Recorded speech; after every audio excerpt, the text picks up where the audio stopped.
On this episode of Church and Main, we talk about the good and bad of social media. And yes, there is still something good about social media.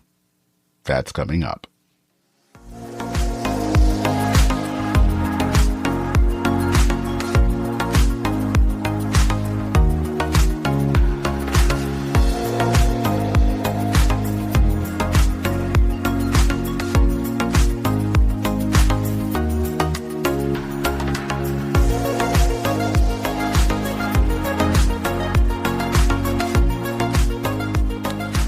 Greetings, everyone, and welcome to Church and Main, a podcast for people interested in the intersection of faith, politics, and culture. I am Dennis Sanders, your host. Well, back in 2007, I can remember sitting in a hotel conference room in Omaha, Nebraska, and I was there for a meeting of the Presbyterian Communicators Network. And while I was there, I was learning about this new website that was called Facebook. And I was learning that it was growing like wildfire. And I also learned that there was a new generation of people out there that were going to be what they were calling digital natives, that were going to know nothing but being online. And I can kind of remember those days, kind of from 2007, probably maybe until the early teens, of being on Facebook and Twitter. And I can remember setting up pages and Facebook pages and groups for churches and other organizations, and how that kind of helped them. And I can remember just kind of connecting with people near and far, making friends. And I was seeing how social media was doing good. I could see how Twitter was being used to foster revolutions in places like Iran and Egypt. And it really seemed like social media was going to make the world a better place. Until it didn't. Flash forward to the modern day. And if going back to 2007, social media could not do anything wrong, it seems like in 2025, it can't do anything right. Now, we seem to blame it for everything. We blame it for increasing polarization. We blame it for mental health problems affecting our youth. We blame it for conspiracy theories, and we even blame it for the rise of a certain president. And 2 decades now into the social media era, we're learning that this invention, which back in 2007 we thought was this wonderful thing, was going to bring kind of nirvana, isn't all that it's cracked up to be. So what do we do with it? Do we just walk away? Do we just consider it evil and have nothing to do with it?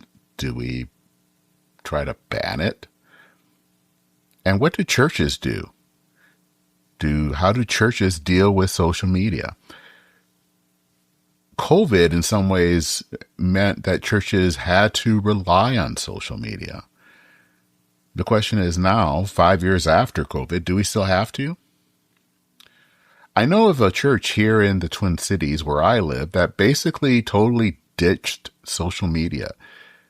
Is that the wisest strategy? My guest today argues that maybe the answer isn't that we have to walk away from social media, but maybe the answer lies in how Christians act on social media. Joseph Wolyniak is an Episcopal priest. He wrote an article that I found fascinating. It was found in the Living Church magazine that was entitled Resisting Provocateur Politics. And I have him on the podcast today, and we're going to talk about that article. And it talks about how we act on social media in this age of polarized politics, especially in this age where the algorithms basically feed on outrage. Before we get into the conversation, a little bit about Joseph. He serves as a remote member of the pastoral staff at Christ Church in Denver, Colorado, and he's also a vicar at St. David Emmanuel Church in Shoreline, Washington, a suburb of Seattle.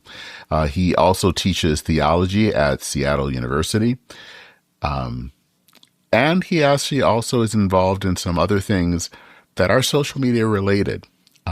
which you will find out in our conversation.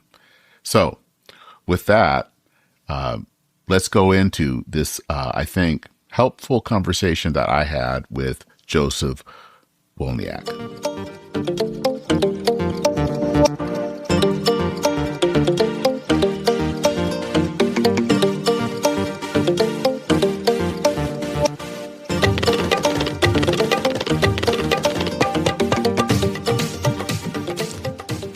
All right. Well, I think we'll start things off in this interview with a little bit of introduction about yourself, and just to tell me a little bit about your faith journey and where you work and where you you kind of work in two places at once, which is kind of interesting.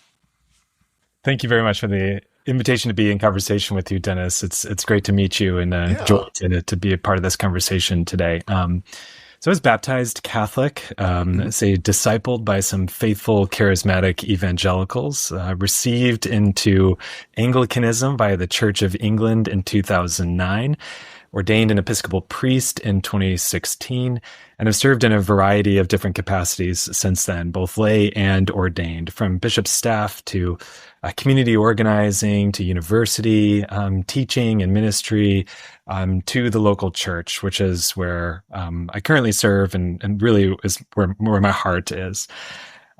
So you'll no doubt hear in this conversation that you can take the boy out of Rome, but you can't take Rome out of the boy.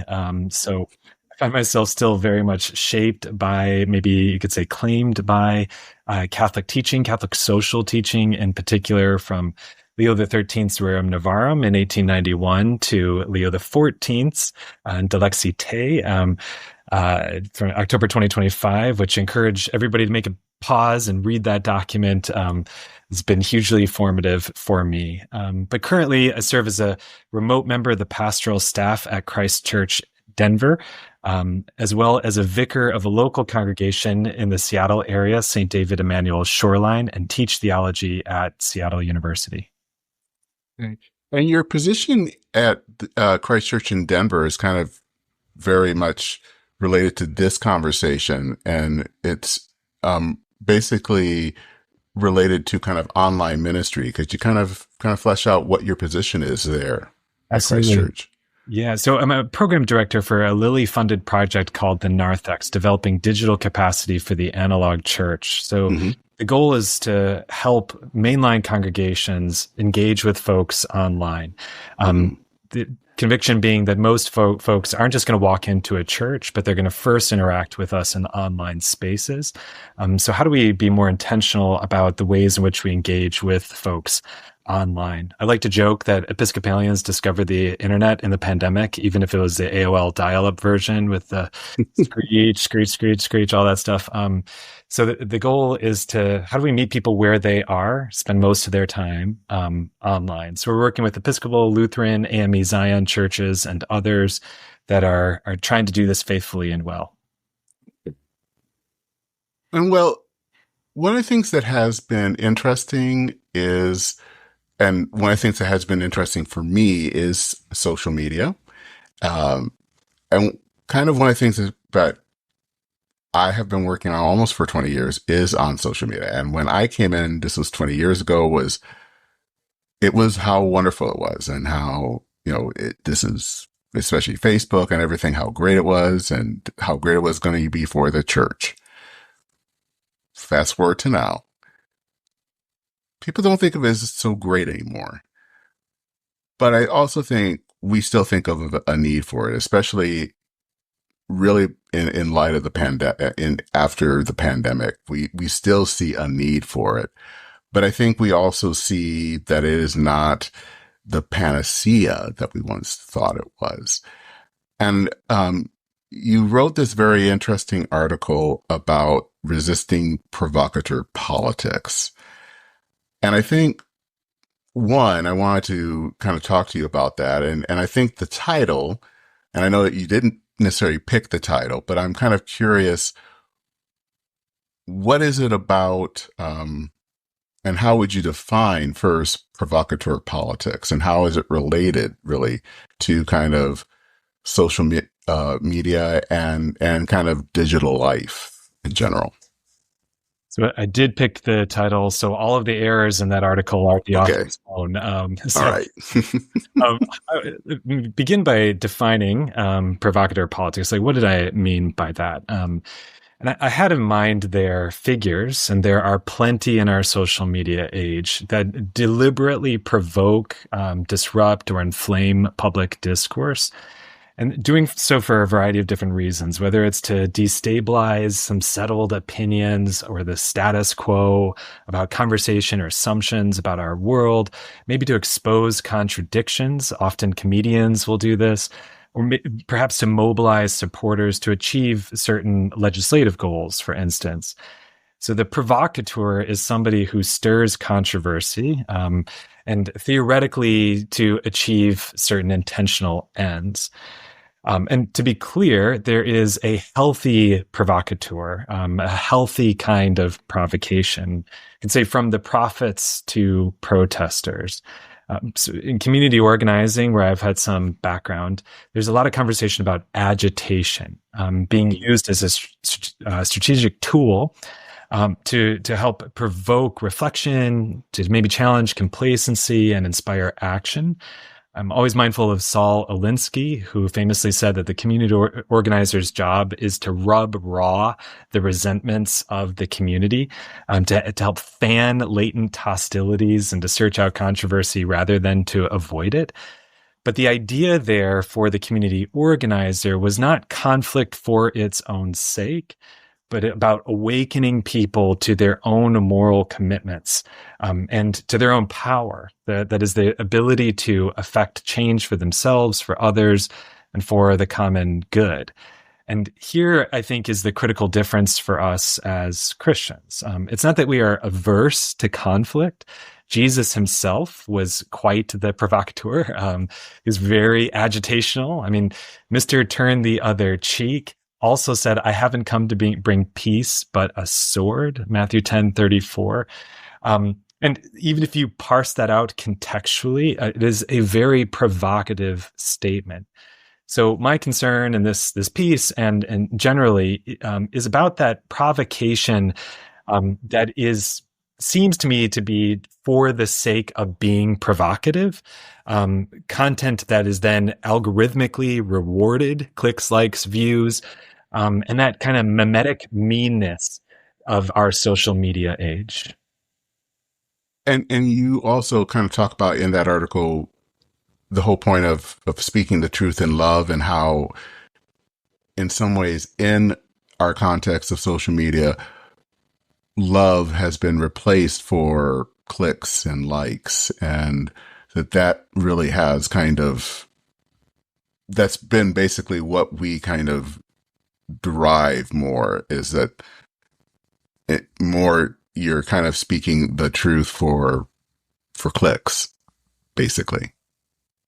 Absolutely. I mean, I don't know about you, but I've seen all kinds of videos that have the title of this person destroys that person. Yeah, exactly. One of my particular favorites, this person owns this other person, that there's something about that kind of, again, mimetic meanness in our culture today. It's more about put downs and political platitudes than actually having discussion with one another. And that's what I'm particularly concerned about, and concerned about us as Christians engaging in whatever political ends we may be interested in achieving. How do you think that helps with, and how do you think that one of the things I think in reading your article, and what I think came to mind is, how does that reflect Christian witness?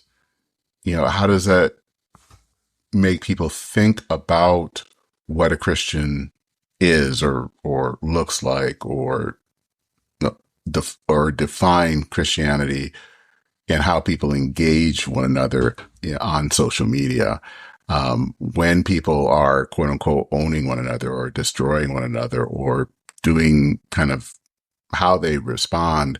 And I kind of see how people do respond on social media, and it can be rather toxic. And you're kind of wondering, how do you act this way when you go to church? And it's just kind of shocking.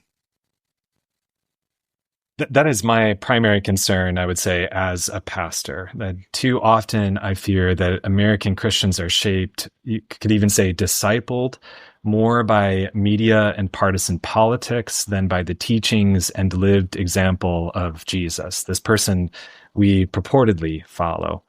And we will often say, at least in my tradition, about liturgy, that the form forms. But I think the same could be true of technology and social media as a platform. That the ways that we consume and contribute to political dialogue are often shaped by the platitudes and platforms themselves that we're engaging. And I've certainly seen this as a pastor, that I've got these churchgoers who are perfectly pleasant on Sundays, and yet on Mondays, they may share some or pretty shocking things online.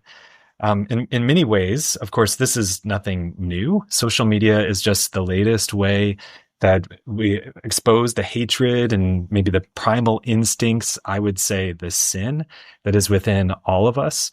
As Jesus said some 2,000 years ago, Luke 6:45, out of the abundance of the heart, the mouth speaks. But in other ways, I do think that we're dealing with something that is particularly new, that we've created these devices, these platforms, these modes of discourse that we are now really struggling to constructively contain. Well, that brings up this question is this something new? Is social media the problem, or smartphones a problem? Or is it something that has always been there that, we're just always dealing with? Because I think that there is something new about this that has not been here before. And yet there also is something old about this,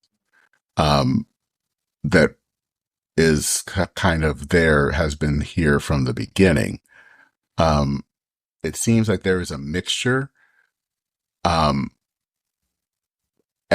part of me also is always a little nervous when we want to say that this is new, because I think we want to pretend that there was some kind of golden age where everything was wonderful. Okay.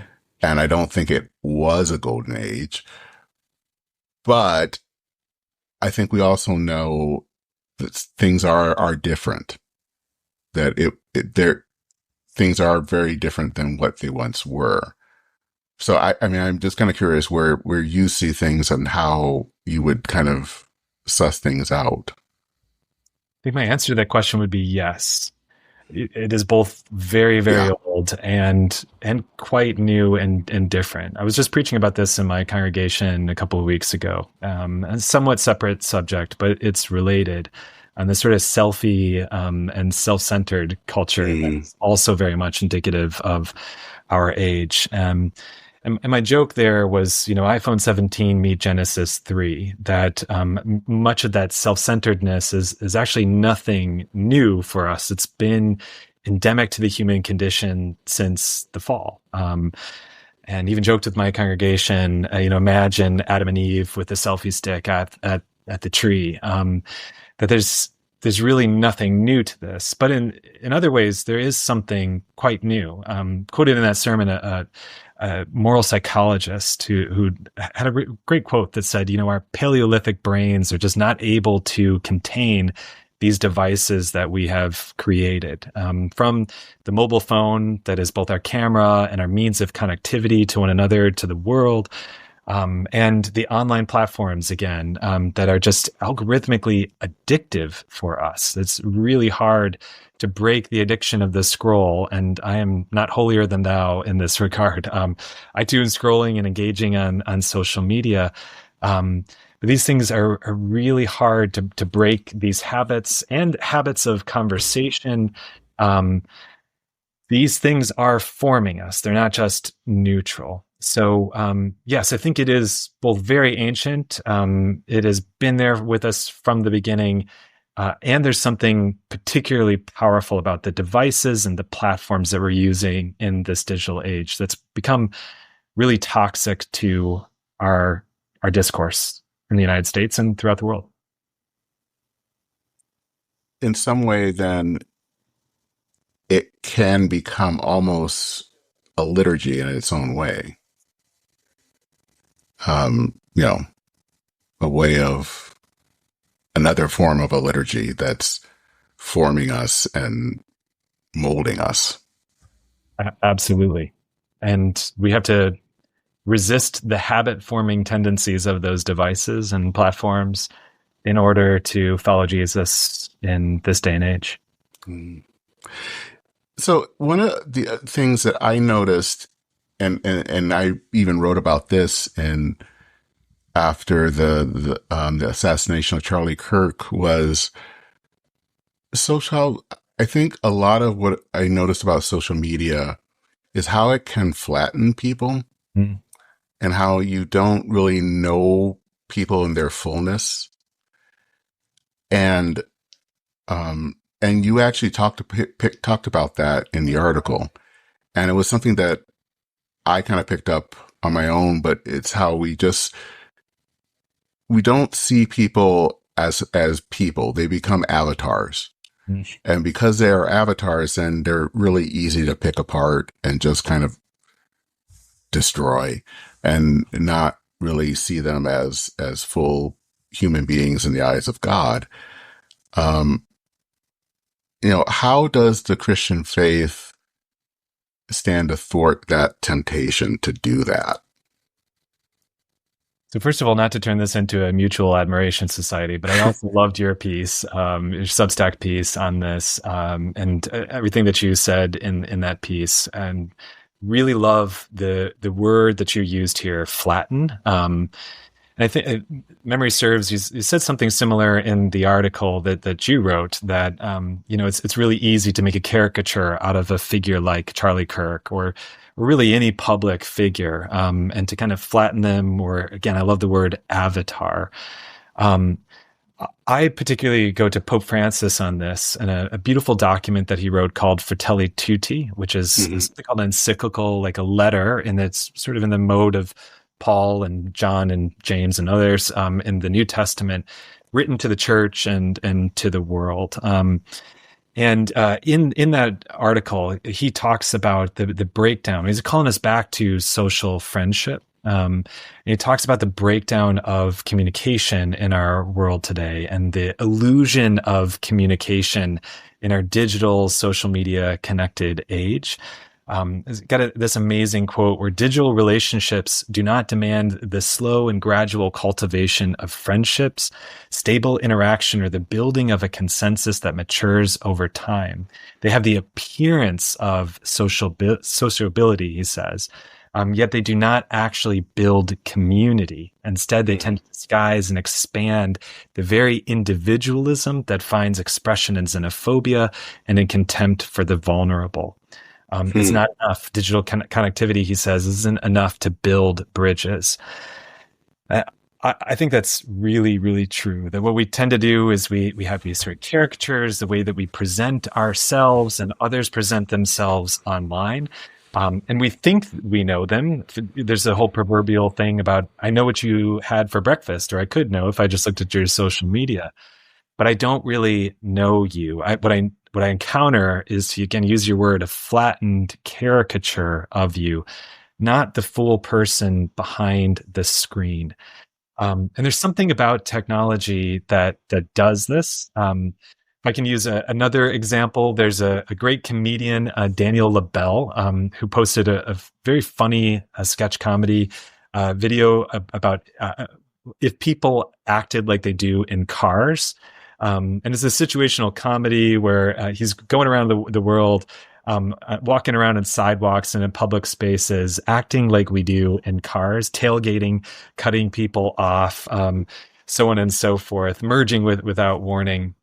It's this really observant social comedy that helps us reflect on how technology shapes our behavior in relationship with others. So whether it's getting in the car and the way that we tend to act on the freeway, or the way that we are acting with our digital devices, again, these technologies mediating our relationships tend to form us and our response to others. I think, when you say that about that, it makes me want to also think about like with church and how we use social media and things like YouTube and doing digital ministry. I think I've always seen that more as the doorway into a church. I mean, I think it's interesting that you talk about how your project is called the Narthex, which I'm assuming there's a reason you called it the Narthex, because the Narthex is the entrance into the church, which is different from making it the church itself. Because I don't think you can have really good community through a screen. I mean, it's hard, I think. Whereas I think having it through as a narthex, as an entrance in, is a different way of looking at it, where it's more of an entrance into a community, but it is not the community. Is more, for me at least, the way that churches should be looking at what that is. And I think too often we want it to be actually the community. And I don't think that works that way. It's a great way of putting it. Thanks for picking up on the nerd reference there. And listeners don't know, the narthex is a Greek architectural term that is meant in traditional church architecture to be kind of a meeting place between the church and the world. And you're right, it is an entry point to come into the church, but it's also the space that before you leave the church and head back out into the world. And I kind of want to see the church moving in both directions, both being welcoming to those who are outside, but then also being sent forth back out into the world and into their everyday lives. And that is essentially how I see the gift of technology. And it can be a gift. I mean, look, it's facilitating our conversation and hopefully friendship, in a way that we wouldn't have maybe discovered each other without the gift of this technology. We would not be having this conversation. So it has its place. But when it becomes a replacement for that real human offline connectivity, that kind of deep social friendship that Pope Francis and others have talked about, that's where it becomes problematic. Or again, to go back to the polarized and the put down discourse of our age, when it becomes all about put downs and sound bites, and we're talking past one another, trying to score points and likes on Twitter, Facebook, and Instagram, whatever the platform may be, that's where the discourse starts to break down, and we lose that real human connection that we so desperately need in our world. I'm kind of curious what your opinion is about pastors, and there are pastors, I think both progressive and conservative, that do these kind of videos that are like on TikTok or Instagram. They're kind of, I basically influencer pastors. What are your opinions on that? Do you think that is helpful, or does it make any difference? How does that, I mean, it seems like they get lots of hits and likes, and lots of people watch them. But I'm just always curious, does it make a difference? I'd say it certainly has its place. Again, if we're going to be trying to meet people where they are is often online. So people spend upwards of 8 hours a day total online in their workplace and engaged and often multitasking with multiple devices. And on social media in particular, upwards of 2 to 3 hours a day. Longer, closer to 3 hours a day for younger generations, including Gen Z. So certainly if we're going to connect with people where they are, then folks and individuals and congregations have to be in those digital social media spaces. Um, I would just hasten to add, even though this is certainly part of my job, uh, prudence is really important here, and seeing that these technologies are not just neutral, that we are also being formed by and participating in these platforms, and have to be really careful both about the ways in which we engage and the types of content, and continually asking ourselves whether we are contributing towards constructive dialogue, and the building up, not just of the church, but of the common good, or are we contributing to something that is, on the whole, kind of net negative for society and for the world? And I flip flop on the days of the week, my feelings on these things. So look, this is where people are, and I think it's really good to engage some good content in those spaces. I certainly have colleagues that use TikTok and other platforms faithfully and well. I'm not cool enough for those platforms, so you won't see me on there. But I am worried writ large about what these platforms are doing societally, the impacts that it's having on some of the most vulnerable, including teenagers and others in our society, and whether to what extent we are fanning some kind of darker tendencies in our society. Yeah, I mean, I there are some of the ones that I've watched. I feel sometimes, I mean, it feels sometimes that they're more fanning the more culture war claims, and I keep feeling, okay, but is this really engaging dialogue, or is it just more just kind of lobbing, another kind of, throwing more just fuel on the fire? And I don't know if it helps, but I would absolutely agree with you. I mean, I'm all for Christians being engaged in the public square. There's no denying that the gospel is inescapably political. So, of course, Christians, people of all faith, people of no faith, are going to be engaging in political discourse and in legislative democracy in the United States. But I really worry if that is our main goal. I think we've gotten something wrong. I'm not as interested in fighting culture war. I want to build up the kingdom of God, which is, of course, breaking into this world. We're taught to not only to pray, but to work for on earth as it is in heaven.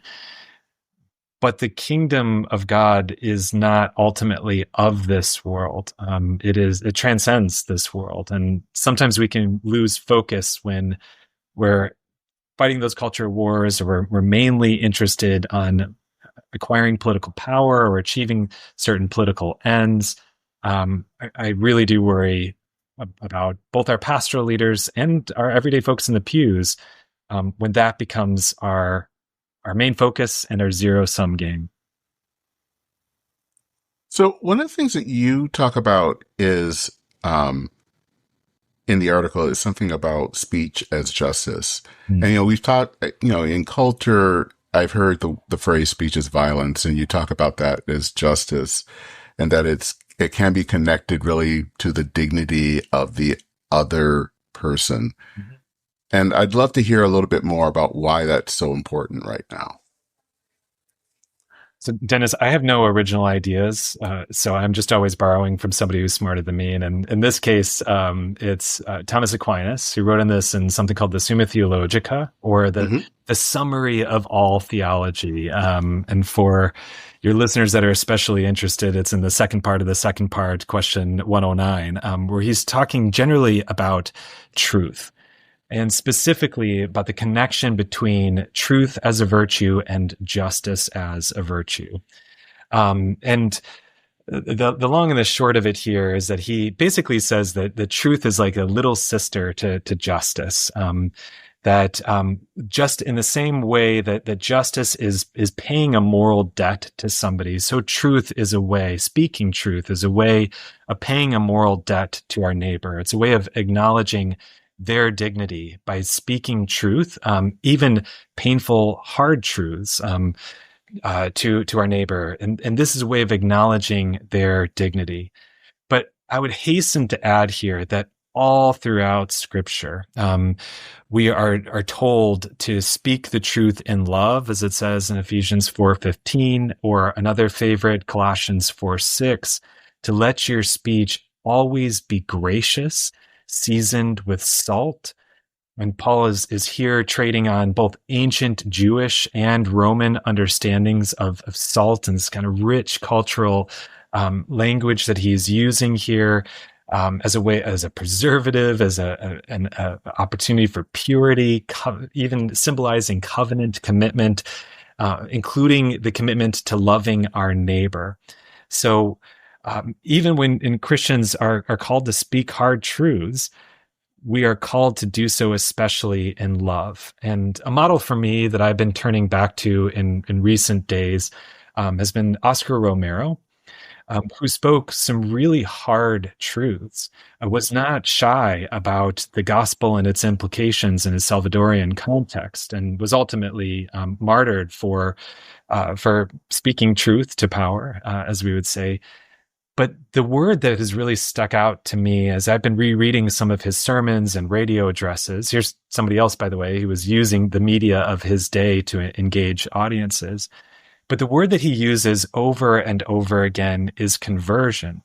I'm inviting you to conversion, to be converted to the way of Jesus and away from the violence and the oppression that you are peddling. And I love that word because it is an invitation to relational connection. It's not the cutoff, you're my enemy, I can't wait to defeat you or own you or whatever these other terms of our day. But I'm inviting you into relationship with Jesus, and a relationship that converts every aspect of our being. Yeah. And I think that actually goes back to what you were saying earlier of not seeing that person just as an avatar, but as someone deeper. And I think trying to have a relationship with that person, to go beyond just seeing that just as someone on the screen, but someone beyond that person on the screen. I think this is absolutely key. I mean, another person who's really shaped my thinking on this is Howard Thurman and Jesus and the Disinherited. He has an amazing chapter on hate. And he says in this book, written in 1949, in the context of the then very racially segregated United States, he says that hate is fostered when you have contact without fellowship. So where you have some interfacing with somebody, but there's no real fellowship with that individual. That's where misconceptions can grow and hatred can be fostered. And his response to that is to go back to the person and the teachings, the example of Jesus, who was constantly reaching out past all of the social boundaries of his own day to be in close proximity and fellowship. You could say solidarity and subsidiarity with his neighbors, and constantly pushing the bounds of what his fellow Jews in first century Palestine would have considered their neighbors in Leviticus 19:18, where they're called to love their neighbor. Well, the question then for thousands of years was, who is my neighbor? And Jesus is constantly saying, the Samaritan is your neighbor. The centurion is your neighbor. The tax collector is your neighbor. The woman at the well is your neighbor. All of humanity is our neighbor. And we're called to be in fellowship with them, fellow human beings made in God's image and likeness. So one of the things these days that is the easiest, I think, temptation right now with social media and technology in general is to just walk away. I mean, I don't know how many people have just said, well, I've deleted my app, or I've given up my smartphone. Usually they haven't. Usually they haven't given up social media. There's a lot of lying. But there's a lot of trying to talk about how they've given this up. But I don't know if that's a solution. I mean, I think these things are here to stay. They're not going away. I think we have to figure out how to live with them. So the question is, how do we live with them? And how do we live with them as followers of Jesus? And what do we do? And I feel like we don't, as a church, have not really dealt with that. That it feels like it's just much more easier to just talk about how bad they are instead of what do we do and how do we live? And I mean, what would your advice be for Christians and for faith communities as we are dealing with this, and especially faith communities as we're dealing with young people, because they are also very affected by this. Again, I may not have a crystal clear answer because I'm wrestling with this as well. Depending on the day of the week, I feel really energized and excited about the possibilities of digital engagement, social media, and so forth. And then I see the net effects on society and the world as a whole and think, this is really destructive and dangerous. Maybe I've read a little bit too much Jacques Ellul to be totally positive about the effects of technology in our society today. One of the things that I go back to is Jesus himself said, if your hand causes you to sin, cut it off. And of course, he's not telling us to amputate our appendages. But the idea there is if there's something that is a stumbling block for us, something that is causing us to sin, maybe there is a place for turning it off. Or I once had a youth that just said, I couldn't stop scrolling on my phone, so I had to get a dumb phone, not a smartphone, but a dumb phone.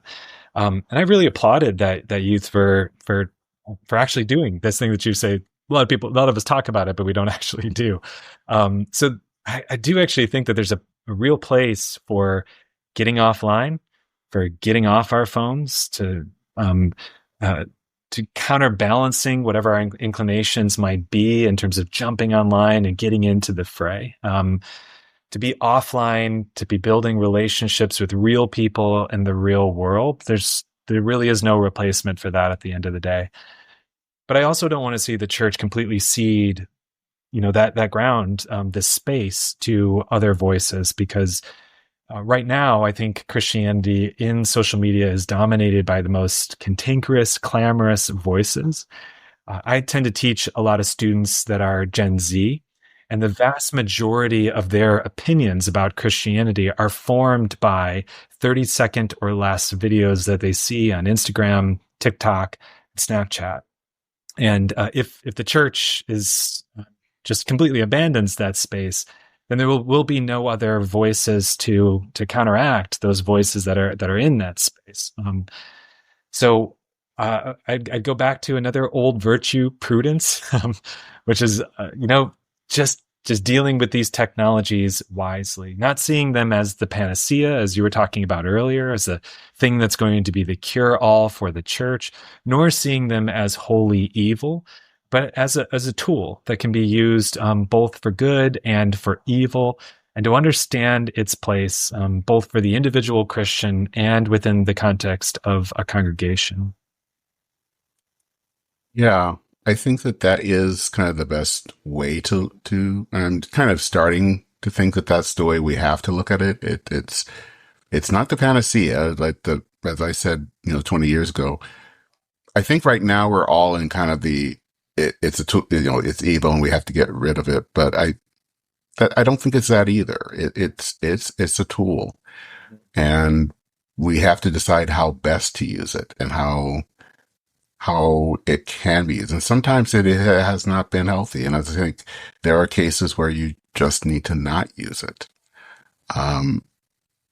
One question that I do have, and you actually just brought it up in your talk, is how as a culture, do we deal with the fact of you now have a generation that has grown up with videos that are, I don't know, 15 to 30 seconds. And so they're used to things that are very short. And how do you kind of deal with that where,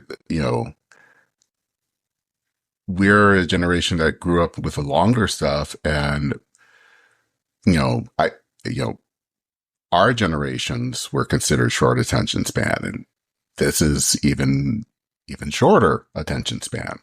And I'm just kind of curious as a, as a teacher, how you're dealing with that. It's a great question. My first degree was in neuroscience. So I think a lot about this and read a lot of the literature that says, look, these short form videos are highly addictive. They're give us the dopamine boost that we're looking for. And they're really bad for us writ large. And here's another place where I have that ambivalence about the technology, because it is not just neutral, it is forming us.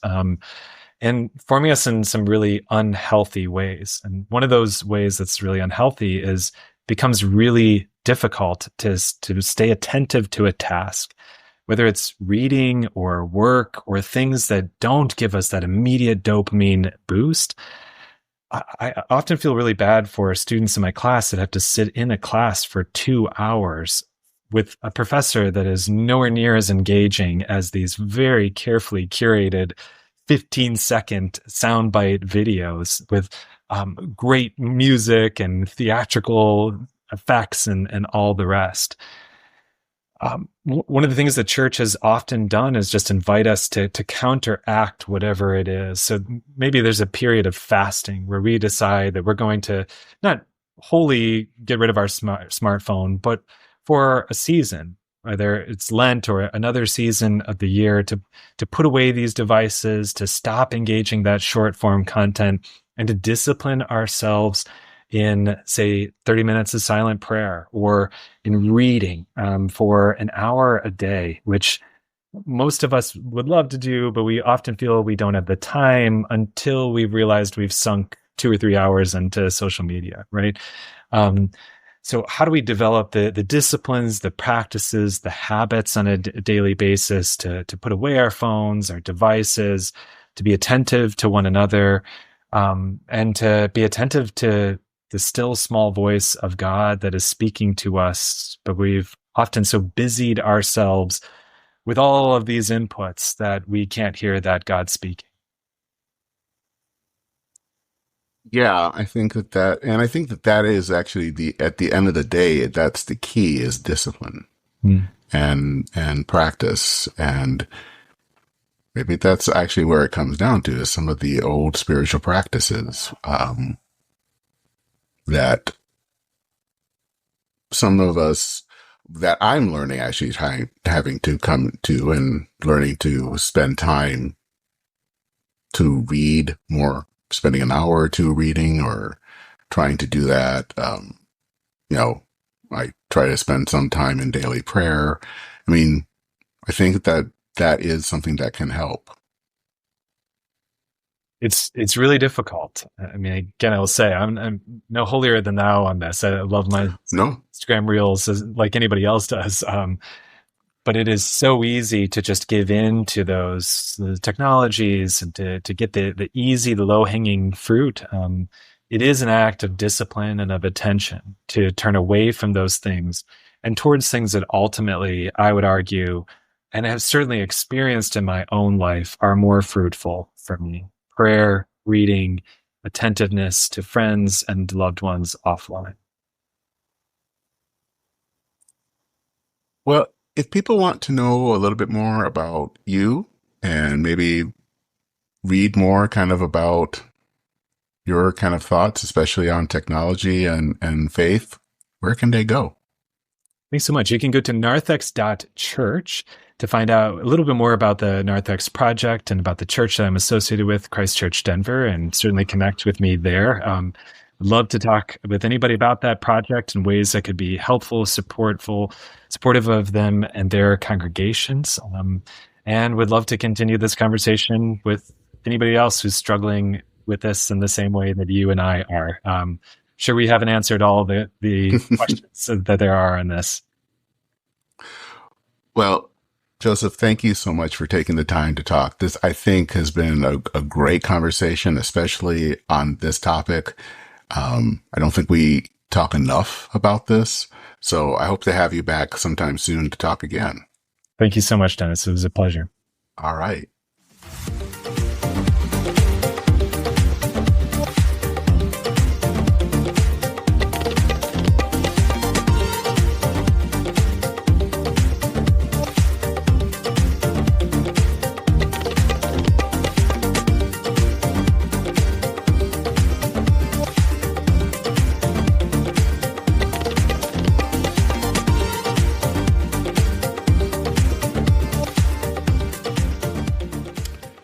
So I hope you enjoyed that talk. I hope it was helpful. It's also a little bit different. I think too often, especially these days when we talk about social media, it seems to always be the same talk. Social media is bad. And that's usually the end of the discussion. And I think that what has been helpful with Joseph is that it's a lot more nuanced. I think in a lot of ways, social media is here to stay. The question is, what do we do with it? How do we work with it, and how do we make it maybe better? And maybe the tool, the question, and maybe the missing component sometimes is really us. How do we comport ourselves, especially as Christians? Unfortunately, today I was just watching something or looking at something, and as I'm recording this today, Senator John Fetterman had an episode that sent him to the hospital, and someone on social media who isn't a fan of the senator basically commented that they had wished they had died, and that was rather horrible. And I think that that's one of the things, is that we can comport ourselves to be better. And I think sometimes the thing on social media is that it's because we're not dealing with that person face to face, it's just easy for us to just say something really crass. And maybe sometimes, I don't know, I sometimes wonder, maybe we need to remember that while that other person can't see us, and maybe this sounds silly, but I think it's still real. Actually, I know it's real. God is watching. And so maybe if that's something that God isn't pleased with, maybe we shouldn't do it. It's just a thought. Anyway, I'd love to know what your thoughts are about on this episode. Feel free to send me an email at churchandmain@substack.com. I will include a link to the article that Joseph wrote. And I also want to let you know, I'm actually working on getting a different email address. I really do want to hear from people. So I'm working on trying to get a different email address. So just stay tuned for that. But also, if you want to learn more about the podcast, if this is your first time listening, if you want to listen to past episodes, if you want to donate, check me out at churchandmain.org. You can also go to churchandmain.substack.com to read related articles. I hope that you will subscribe to the podcast. You can do that on your favorite podcast app. And while you're there, leave a review or a rating. When you do that, that helps others find the podcast. You can also, there is a link in the show notes to make a donation if you'd like to do that. And there is also a link if you would like to receive a new episode in your email inbox whenever that becomes live. That is it for this episode of Church in Maine. My name is Dennis Sanders. I'm your host. Thanks so much for listening. Take care, everyone. Godspeed, and I'll see you very soon.